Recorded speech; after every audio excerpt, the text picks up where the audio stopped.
We have comedian and TV star Dave Coulier on with us. Now, you know him from being Uncle Joey on Full House, and now he's doing a faith-based sitcom on Pure Flix called Live+Local. Top of the morning to you from K-Hug. We got Tommy and Tina with you Live+Local. Man, thank you for being on with us. I appreciate it. Absolutely. Thanks for having me on. And it feels like it's old home right now. Like I'm where I should be on a radio program. Yeah, I don't know how I feel about this. Like, I've interviewed everybody from Robin Williams to Rob Zombie. This makes me the most nervous because your character on this show, it's basically on a Christian radio station, K-Hug, which, by the way, is hysterical. And so you're like this curmudgeon guy and kind of like lame, you know, in a way, and I don't want to be interviewing you and become that guy, you know? So, like, this is terrifying. Don't worry. I improvised my way through my character, so you're in good hands. Okay, well, describe a little bit of how you see your character on Live+Local on Pure Flix as the guy that's kind of hosting this radio show. Well, throughout the years of promoting various shows on television, I've come across some curmudgeon-y radio hosts. So I had lots of people to draw from to put this character, Tommy Murphy, together, who happens to be a curmudgeon. I'm not doing internet or social media. I'm a dinosaur and proud of it. He just believes that he's number one in a small faith-based market, and he's not going to change. If it ain't broken, don't try to fix it. So, like, did they tell you when you were preparing to be a Christian radio DJ, because you had done a DJ thing before on Full House, the Radio Renegades, you know, so it's not foreign to you to play that.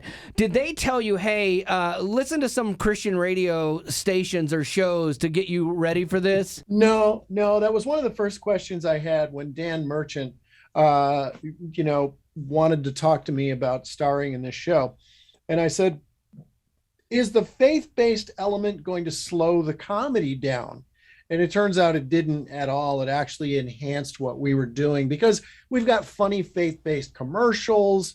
And, you know, it was all part of the comedy elements of putting this show together. Now, I will tell you, they built a radio studio for us that was fully functioning. So we had on air and we had a timer and we had... the board. And it was the first time I'd really run a board live. I finally got it by about the end of the series. This was a real challenge for me. My hat is off to you and those that do it every day because it was a big, big challenge. Yeah, it's like wrangling kittens a lot of times is what it feels like, you know? Yeah. So, yes. You talk about like the Christian element not slowing down the comedy.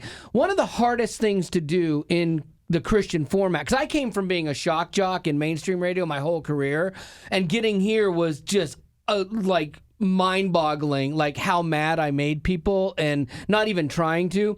It's so hard. Comedy is the hardest thing to do in this format because comedy has a victim a lot of times, or it's saying the wrong thing to be funny. Did you run into anything that in the scripts or in preparing that you're like, wait, do Christian audiences are they really offended by this? Are they really bothered by this? I grew up Catholic, and went to all boys Catholic high school. So I know all about the line and when you're crossing the line and Sure. the inappropriateness of stand up and material and all that stuff. I had good training because I was on Full House Right. and Fuller House, which is very, it's a family sitcom. And so I come from that world of family entertainment. So I know where the line is. And I think, growing up Catholic, I certainly know where the faith-based line is. But we had fun with that. We had fun with that too. I mean, just some of the copy I had to read as far as, the local commercials was pretty amusing. And we had great fun with that. And not to offend anybody, but Jesus has a sense of humor. Look at me, for crying out loud. I'll tell you, man, like it some of the things that you come up with or people come up with in this format when you're taking calls all the time and you're talking to people, I would have never in a million years guessed. Like somebody was mad at me the other day because I thought Bob Barker was dead.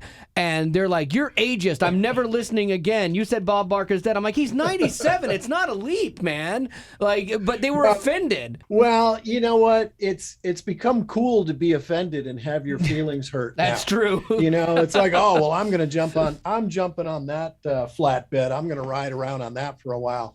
I think comedy peels away that social strata that exists in our society where people are so offended. We have to learn to laugh at ourselves again, because we are different and we should be sharing our differences. That's what makes us an interesting society. And once you can't talk about those differences, I think we're in a lot of trouble, because once you lose that ability to laugh at yourself and other people, we're taking ourselves a little too seriously. See, that's the thing inside of, the Christian culture. There are things that are ripe for comedy, And so here's what I'm curious about for you doing this show live and local on Pure Flix. Like, it can't be one note. It can't just be, let's make fun of Christian culture. So what do you walk away from going, man, this is what I love about this? It's fun. It's funny. There's a good story being told. 60% of this show, we're improvising.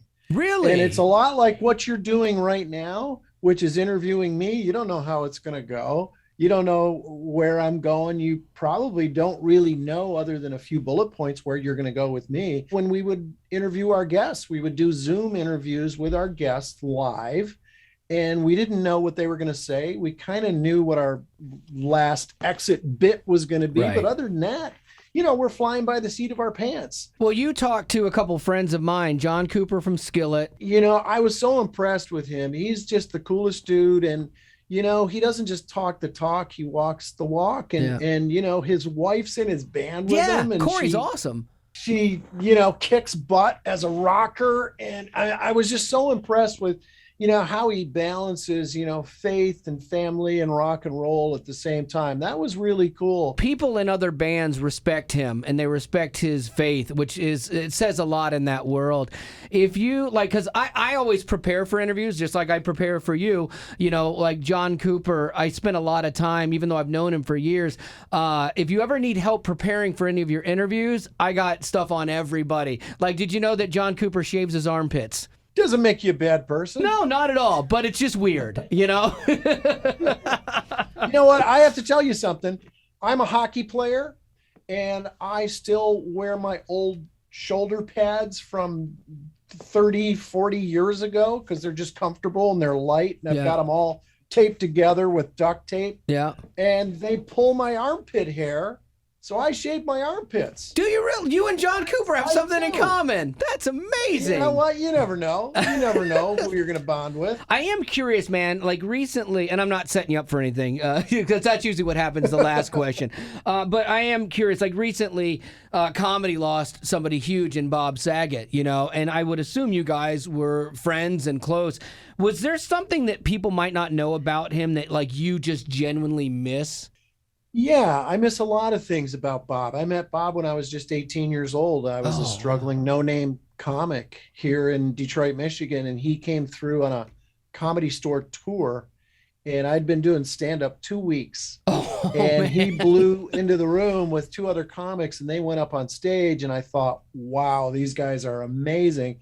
Saget went up third and completely blew the rafters off this place. And I thought, that's the guy. I want to be that good someday. And so I talked to Bob after that, and I said, I'm an 18-year-old comic, and I'm not even supposed to be in the bar here, but, and he said, oh, well, here's my number. When you get to LA, call me. And I called him, and he said, come on over. Yeah, I remember you. And I went over to his apartment in Palms, California, and we just hung out. We realized we made each other laugh really hard, and became like instant brothers. That's cool. Crazy. And then later when we do, and I was between apartments, and he said, well, just crash on my couch. Okay, great. And so me and Gary Shandling and Bob Saget used to hang out there, and we would just make each other laugh with really inappropriate humor. And then I slept on Bob's couch, and then we end up on Full House together. And Joey moves into Danny's house and sleeps on the couch. And we're like, oh boy, art imitating life. This is weird. The one thing from Bob is that, if he loved you, if you were in his inner circle and he really loved you, he really was a hugger like Danny Tanner. I'll miss those moments the most, because he really was a brother.